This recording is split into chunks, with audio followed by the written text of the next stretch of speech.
والسلام عليكم ورحمة الله وبركاته. ازيكم يا اخواتي؟ عاملين ايه؟ يا رب دايما تكونوا بخير. النهارده جبت لكم تحديث جديد نسخة ايفون الاندرويد، طبعا ام بي زي ما انت شايف كده. ده شكله من بره تمام. طريقة التسجيل في النسخة دي طريقة جديدة. طبعا هم شايلين الحوار الرقم، انت مش بتسجل برقم تمام، انت بتعمل ربط كجهاز زي ما انت شايف قدامك كده. جبنا لك باركود، انت هنا بتسجل بجهاز. طبعا لو انت مش عارف الطريقة هسيب لك لينك فيديو شرح فيه الطريقة سهلة جدا تمام. واعمل ربط وبعد كده نرجع نكمل الشرح بتاعنا. طبعا يا برو بعد ما بتعمل ربط بيفتح معاك بالشكل ده، طبعا حاجه عظيمه جدا تمام. زي ما انت شايف ده يعني الشكل ده درج مود تمام. طيب تعالى نخش الشات واوريك اللي جوه حاجه عامله ازاي، برضو عظيمه جدا. ماشي تمام كده. مبدئيا النسخه دي تجريبيه لنسخه الايفون، اول نسخه تجريبي بعد التحديث الجديد. طبعا النسخ كلها واقفه، فالنسخ كلها شغاله بطريقه اللي هو ايه، ربط كجهاز تمام. طب تعالى كده نخش على الشات. عندك هنا يا معلم طبعا تقدر تبعت رسالة أي حاجة وتقدر تعدل عليها تمام كده. مثلا بعت مسج تدوس عليها كده، لازم انت شايف كده من 3 نقط دي تدوس على كلمة تعديل تمام. وكمان عندك هنا زي ما انت شايف كده بتضغط عليها ضغطة بسيطة بيجيب لك ترجمة ونسخ وسهم اللي هو أصل شير، وعندك الإمام برضو اللي شير وتقدر تعدل عليها من نفس الرسالة.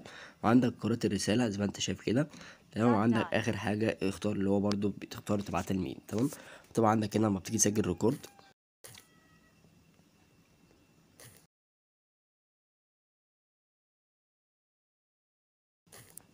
طبعا علامة الواحد دي لو انت ممكن تبعت ريكورد وتخليه يسمعها مرة واحدة بس زي بتاعت الصورة تمام، حاجة عظمة جدا.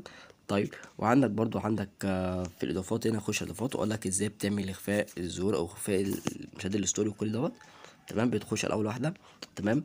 بعد كده بتخش على حاجة اسمها خصوصية الأمان. طبعا بيبقى عندك كل حاجة هنا. هنا بيقول لك لو حصل أي تأخر في إرسال أو أي مشكلة بتعمل إعادة ضبط تمام. طب وبقى عندك الوضع الشبح ده بيعمل لك كل حاجه، بيخفي لك اخفاء الظهور، بيخفي لك اخفاء مشات الستوري. وكمان لو حد بعت لك رساله بيظهر له علامه واحده بس، حتى لو انت فاتح بيظهر له علامه واحده بس، حتى لو انت شفتها برضو بيظهر له علامه واحده بس تمام. وعندك هنا تجميد اخر مره، اخفاء اللي هو انترنت اخفاء الظهور، وعندك اخفاء علامه الميعاد التوجيه لها، وعندك اخفاء حاله المرئيه، وعندك منع حذف الرساله وحاله منع حذف الستوري تمام. وعندك هنا برضو كل ده احنا عارفين تمام. طب وكل دوت برضه حاجات تافهة، يعني النسخة تجريبية ما فيهاش حاجات كتير، بس النسخة حرفيا جامدة جدا والشكل بتاعها عظمة بأمانة تمام. طب لو شكل الدرج مود ده لو انت مش عاجبك وعايز تغير الشكل بتخش على الدردشات زي ما انت شايف كده، بتلاقي تغيير المظهر بتخليه اللي هو الفاتح تمام. زي ما انت شايف كده بيفتح معاك بالشكل دوت تمام. طبعا علشان اللون يتعمل معاك لازم تخرج من النسخة خالص كده وبعد كده تفتح تاني تمام. تمام كده زي ما انت شايف قدامك كده النسخة هتفتح معاك بالشكل اللايت مود، حاجة عظمة جدا تمام. ودي كانت النسخة بتاعتها النهاردة.